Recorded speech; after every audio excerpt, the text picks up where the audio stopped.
Please be advised that this recorded webinar has been edited from its original format, which may have included a product demo. To set up a live demo or to request more information, please complete the form to the right. Or if you are currently not on CSE Global, there is a link to the website in the description of this video. Thank you. Hello everyone and welcome to today's webinar, eRecording Tools to Thrive in Today's Market. My name is Annie Triboletti and I will be your moderator. Joining us today are Matt Netta and Ryan Rivera. Matt is a national consultant and manager based out of Wilmington, Delaware for CSE. Matt is dedicated to CSE's electronic document recording program. He joined CSE in 2015 and currently works with leading title underwriters, real estate firms, and lending institutions throughout the country. Ryan is a national corporate consultant and manager for CSE eRecording. He is responsible for connecting with and presenting to industry professionals while providing expert advice on document recording best practices according to the American Land Title Association and the Mortgage Bankers Association. And with that, let's welcome Matt and Ryan. Thank you, Annie. Hi, everyone. This is Ryan Rivera. Happy Tuesday. Thank you all for joining. I know it's been a crazy time these days, so really thank you so much. To begin, we always like to provide a little background of who we are here at CSC. So CSC, we're headquartered in Wilmington, Delaware. That's where Matt and I are currently sitting in. We're a privately held company established back in 1899, so we've actually been in business for over 120 years now. We're an industry leader for business, legal, and financial services worldwide, with service centers in every single U.S. state. A little fun fact, our company founders were actually two attorneys that were instrumental in developing our incorporation laws, and as a result, over 1 million companies are now conducting business more successfully and efficiently thanks to CSC. We also have over 2,500 employees throughout the entire globe, and we're partnered with over 180,000 businesses, including 90% of the Fortune 500 companies. So we really make business possible itself around the world while also creating an environment which our people, partners, and customers will be better off tomorrow than they are today. So we'll go to the next slide. So, when I said on the previous slide that we make business possible, this is pretty much exactly how. So this slide breaks down all of the services CSC provides. From, you see registered agent, UCC searching and filing, real estate recordings, of course, which is what we're going to dive into today, entity management, and really just so much more. So just looking at this list, you can see that we really are the business behind the business, as our slogan says. All right, so here is our agenda for today. We are going to talk about all things e-recording, with some of the key topics here being the rise of digital technology within our industry, benefits you'll gain from e-recording, common rejections you're probably seeing today, which e-recording will help eliminate, why security is so important today more than ever, and then we'll wrap it up with a demo of our actual e-recording system. So with that, I'll turn it over to Matt Netta to start us off. Good morning, everyone. I'm sorry. Good afternoon. As we can see here on this slide, we've all been subject to the completely unforeseen and unforeseeable events of this year, and we've all had a lot of pressure to be able to continue our workflow as normally as possible, I would say.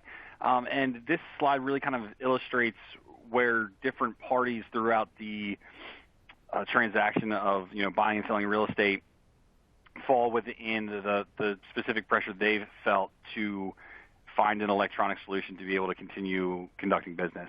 Kind of on the front end, you have your home buyers and your realtors, and the majority of which both felt that they needed technology to play a much larger role in their flow of work to make sure that they're able to still get things done.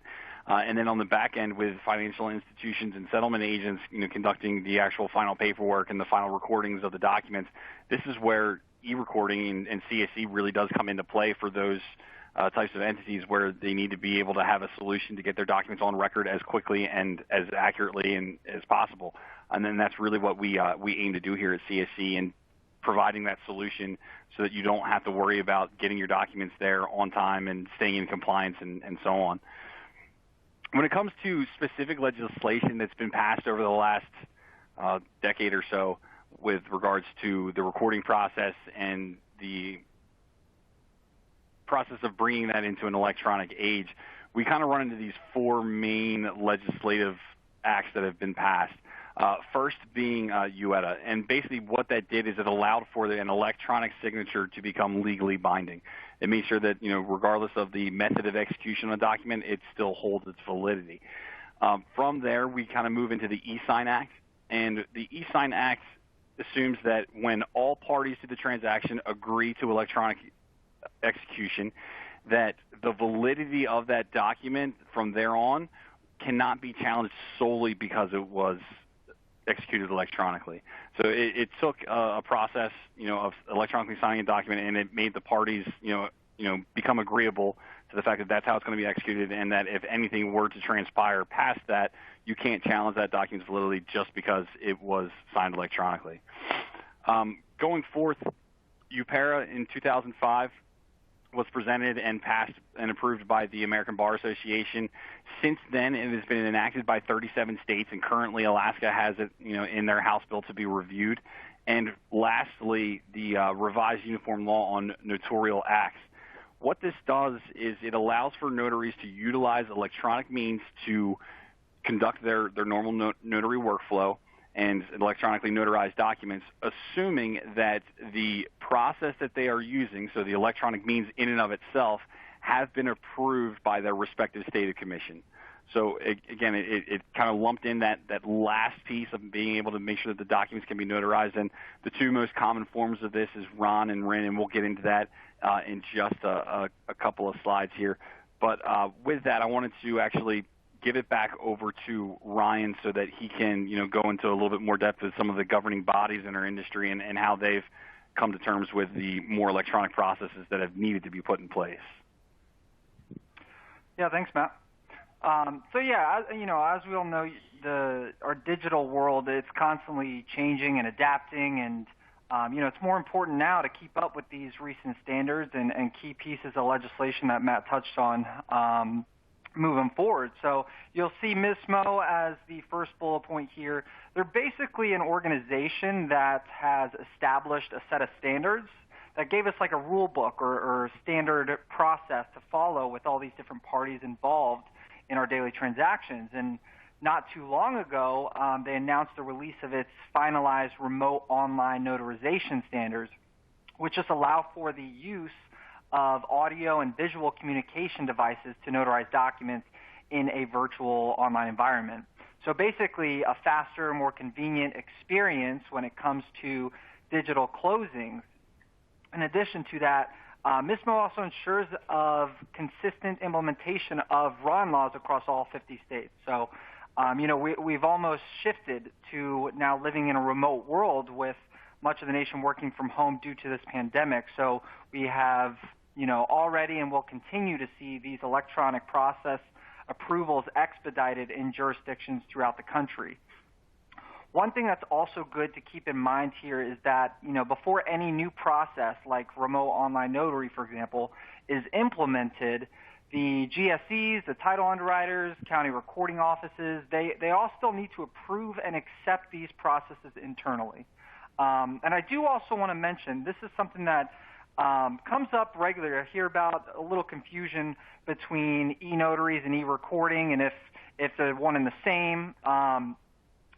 It's not necessarily the case, and the primary relation that they do have, though, is that they're both electronic processes related to the real estate transaction.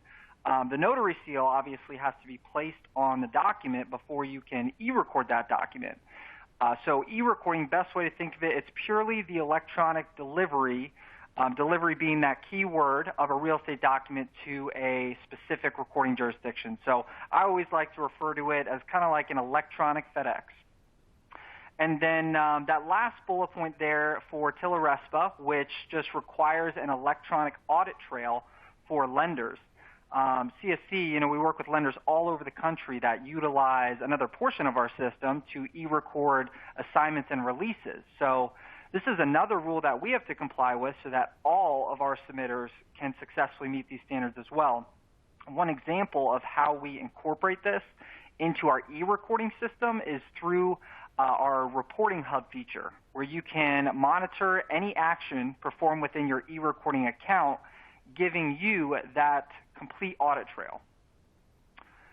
So kind of shifting gears here a little bit. So this map is essentially outlining the fact that over 80% of the U.S. population live within a county that accepts e-recording. The growth that we've been seeing over the last several months is reflected on the left-hand side in that dark blue column. So you'll see at the top, 150 new counties have implemented e-recording just recently, with Alameda County, California, sitting at that number one spot.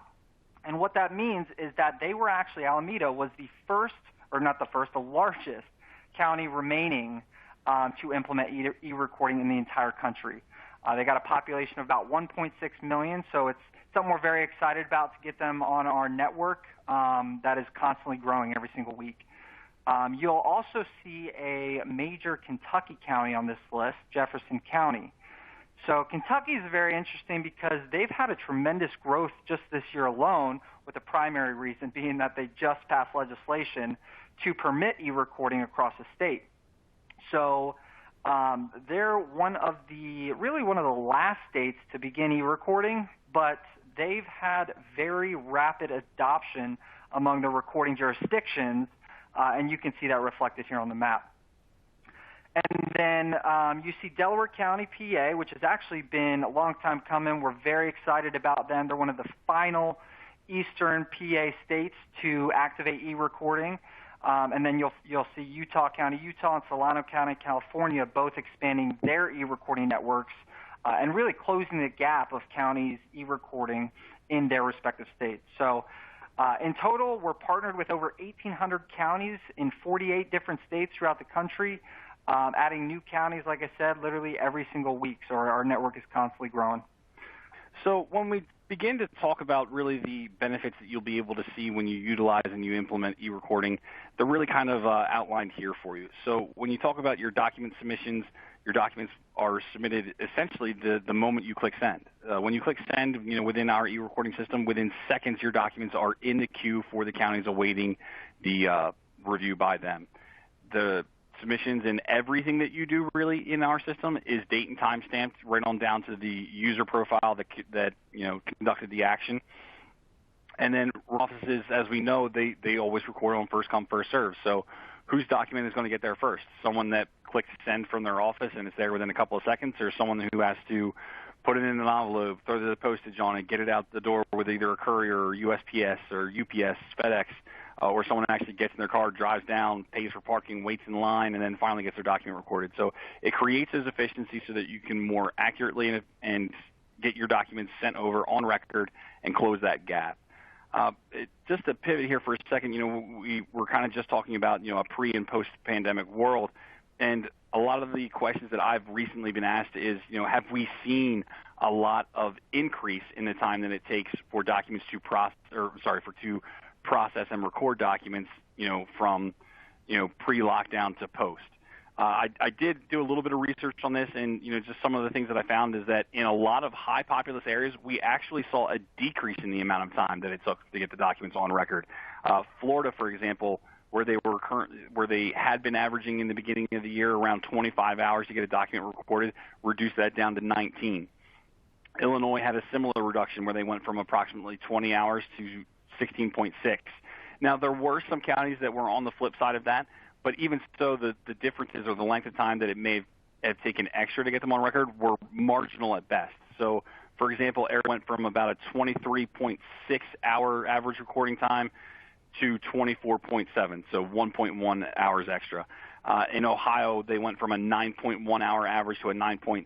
So the ability for even our jurisdictions to be able to pivot and make sure that they are still getting these documents on record as quickly as has been expected in the past was crucial, and they did it wonderfully. Coming back, documents are often returned to you the same day. Like I said, the average recording time nationwide is less than 1 business day, and the acknowledgments from our system that the documents have been on record can be transmitted to your individual borrowers, lenders, and home buyers immediately through customized email notifications that we can assist you in getting set up. We talk a lot about, ALTA and PREA and other governing bodies within our industry, and all of them have implemented some sort of pillar or caveat in their best practices to let their members know that yes, e-recording or adopting the most efficient way possible for that specific jurisdiction, the documents on record, is what we all need to do. Title underwriters are obviously recommending to their independent agents that yes, you need to be doing this. This is the best way for you to close the gap. This is the best way for you guys to stay protected on your policies. And when recording pre and post COVID, like we just went over, times are actually in most cases decreasing for getting your documents on record. So it's actually becoming more and more efficient, and not the other way around, which is what some may expect with the considerably higher volume that we've been seeing of these documents that are being processed electronically. Just to kind of summarize what we just kind of went over, basic benefits to e-recording: you're going to reduce your costs. We all know that FedEx and UPS and everything else, they can range anywhere from $10 to $25 to get a file sent over. Your documents will be recorded faster. It's the stats are there. It's not something that we're just throwing out there. We can give you the numbers and you can see them for yourselves. The document security in and of itself, you're never without physical holdings of your documents. You're not sending them out with a third-party carrier. You're not hoping that they get delivered to the correct place. You'll have the confidence that you'll know when you press that send button, they're going to exactly where they need to be. We're able to eliminate all payment errors for you. So when in the past you have written out physical checks and sent them along with your file to the county, and then maybe a week later you hear back that the county has rejected the entire file because the check you sent was 10, 15, or 20 cents off, CSC will actually front all of your jurisdictional recording costs for you so that there will never be a payment error again. We make sure that your documents get on record as quickly as possible, and part of that is making sure that payment is accurate and on time, and we always hit that mark. And then just, again, for your own personal workflows, this is a way for you to be able to improve your productivity. Because not as much time needs to be spent on this portion of what you do, you can focus your attention to driving your business into the next year or into the next period. Top rejections in which e-recording eliminates. So really quick, I just want to explain where this data is coming from. So CSC, we actually provide both paper and electronic recording services, and we conducted a thorough analysis of all of our data as well as industry data to identify the most common rejection reasons that submitters are experiencing. So we narrowed them down to these top 5 or 6. And really, regardless of what type of rejection reason that you see the most, they're annoying, they're time-consuming, and sometimes they're just frustrating. So every single county, and even more specific, every county clerk is different, and some may be a little more particular than others, but the good news is that these rejections can be eliminated or at least significantly reduced with e-recording. So when we partner with new counties, we gather all of their county requirements for their recordable documents. We then build them into our e-recording system. So this way, things like county indexing or margin lines, they automatically display for you, which, in turn, it's going to eliminate the rejections for document formatting. And we also have document enhancement tools, which Matt will show you a little bit on the demo today, that will help you do just that. They're going to enhance your document image quality. So this is going to make your document look much cleaner after scanning it in. And it also helps guarantee that your document complies with any county marginal requirements. Now, some rejections are going to be a little harder to avoid, like if your document's missing or has incorrect information on it. But nevertheless, no matter the rejection reason, we make managing the rejections much easier than if you were to handle it through like a traditional route. So let's say you're mailing documents to the county now. If the county rejects your documents, now you're having to play that back and forth game through the mail, which of course can significantly delay your recording time. So within our system, if a rejection does occur, you don't have to worry about that. You're notified immediately within your eRecording account and also through an email notification. So the notification actually has a note directly from the county telling you why they've rejected the document. So all you need to do is make the correction within your eRecording account and send it back to the county instantly right then and there. So it's, at the end of the day, it's just saving you significant amount of time, eliminating, any unnecessary mailing or postage fees, and in some cases it totally eliminates the giant headache you might experience with these rejections. As far as payment errors go, and Matt touched on this a little bit, but when you record today, you're most likely having to cut checks for individual transactions, or you're cutting checks to fund your different county escrow accounts. Regardless, it can be a lot to manage, not just for you, but also for the county. So eRecording completely eliminates this need to cut checks or even manage multiple county escrow accounts. It's all eliminated. So from a submitter standpoint, this is kind of how the payment is handled when you're eRecording. So let's say you record documents through our system right now. When you click that send button and the documents are delivered directly to the county right then and there, CSC fronts all county fees on behalf of our submitters. We do this for all of our submitters. So we're paying those county recording fees and taxes for you to ensure your documents are recorded as soon as possible. And it also ensures that you will never experience a rejection due to payment. Payment is exact every single time you eRecord. And then what's going to happen is each night you are sent an automatic email with a report attached. This report is going to detail all of your recordings from that day and break out all the recording data and the recording fees, so it's all nicely displayed for you. Then we reconcile with our submitters the next business day, and this is done through an ACH debit from whatever preferred bank account you want linked to your eRecording account. So we're giving you about 24 hours before we even initiate the ACH, just in case you had a question and needed to call us, or if you had to move funds from one account to another, you had plenty of time to do so. And again, you also have that access to the reporting hub that I mentioned earlier, where you can download pretty much any type of report throughout your day. So like invoices, user activities, recorded doc reports, and really so much more. So when it comes to eRecording in general, not only does it streamline your recording process, but it also streamlines the accounting process, which is another primary reason eRecording is considered an ALTA best practice. And then lastly on here, you may occasionally run into a recording that has to be or that was sent to the wrong office or jurisdiction, right? We're all human. We make mistakes. These things happen.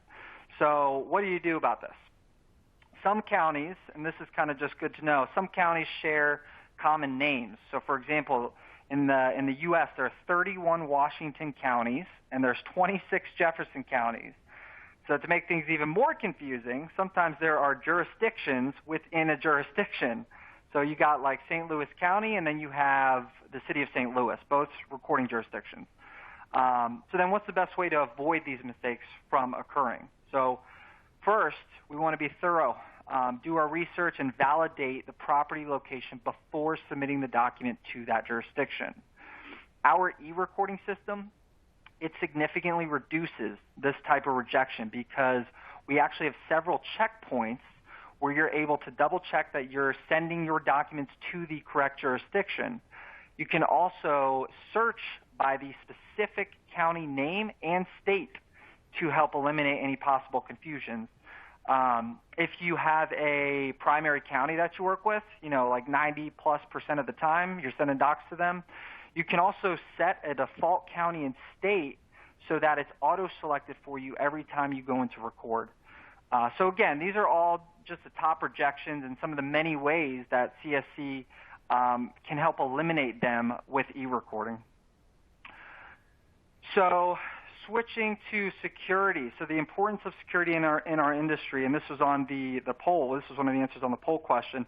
Right now we're in a world that has shifted, and it's still really shifting to becoming so technologically dominant, and security, of course, is of the utmost importance.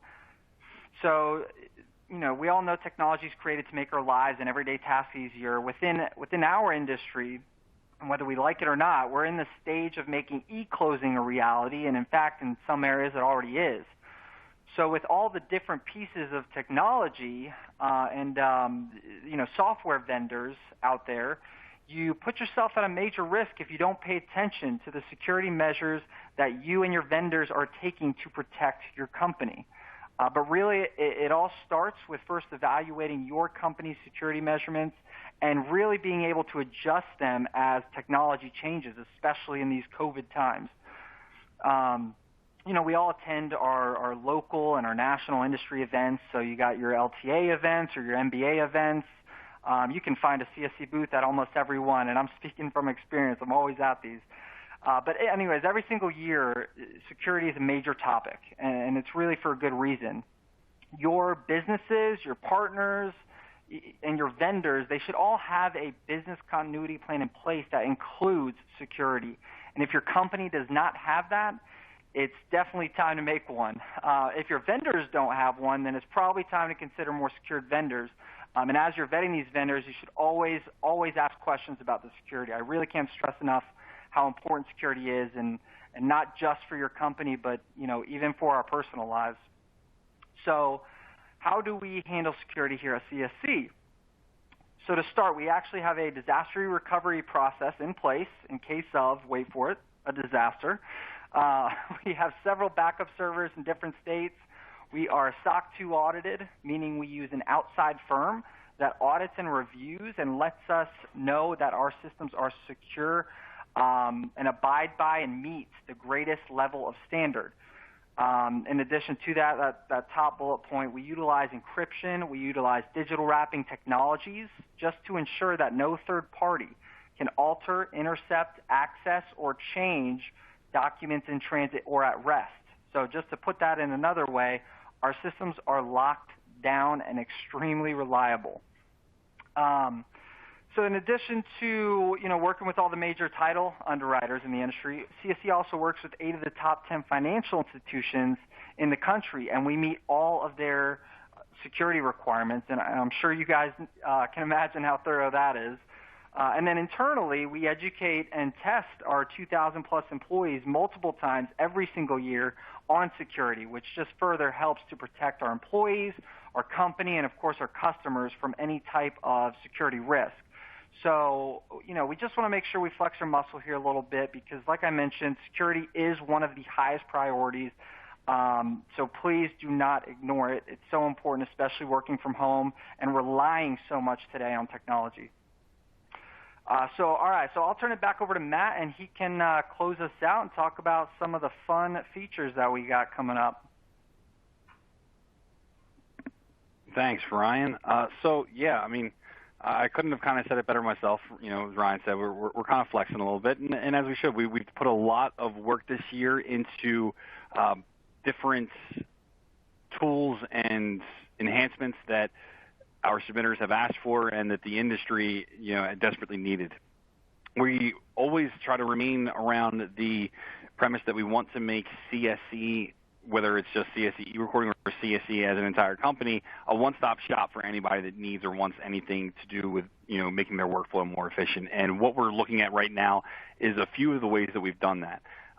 Bullet points 1 and 2 here, this is something that we continuously have been working on. Our document type recognition is a machine learning tool that we implemented about mid last year.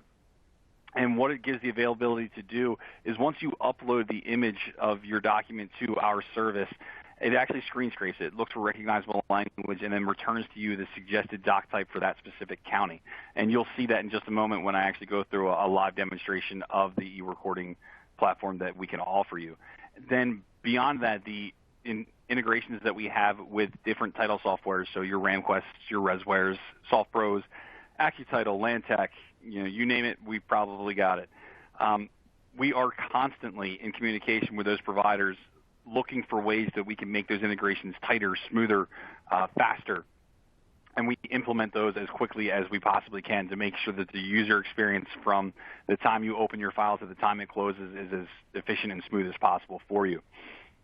And then as we get down to number 3 here, these are all specific tools and enhancements that we've made directly to our eRecording platform this year in order to make it as functional and comprehensive a suite of tools as possible. So property search services, for different points of the industry, being able to look up legacy documents on a property, you can have the ability to do that directly within our application. Document templates for commercial and residential use. These are specifically for assignments and satisfaction. So lenders, I'm talking to you right now. We have templates that are already built in our system where you'd be able to essentially do some data entry, electronically execute the documents, and then electronically send it to the county. We can take your process for assignments and satisfactions paperless. A signer manager tool and eTrustee tools. These are things that we get into kind of out in the Midwest and far West.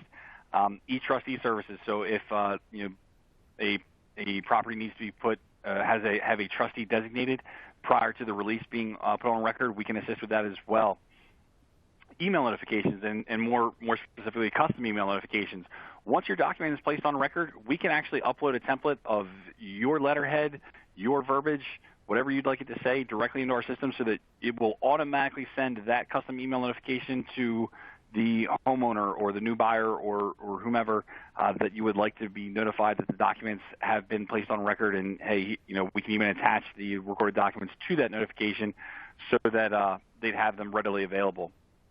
And then as we see with different areas of the country where this is actually a requirement by law, when a loan is about to pay off, notifying the borrower with a notification that the final payment's been received and that the document is in process of being recording, we can do that too. And this can also be standard borrower notification verbiage that we have formulated and built into a template, or if you have your own that you'd like us to use, we can customize it for you there as well.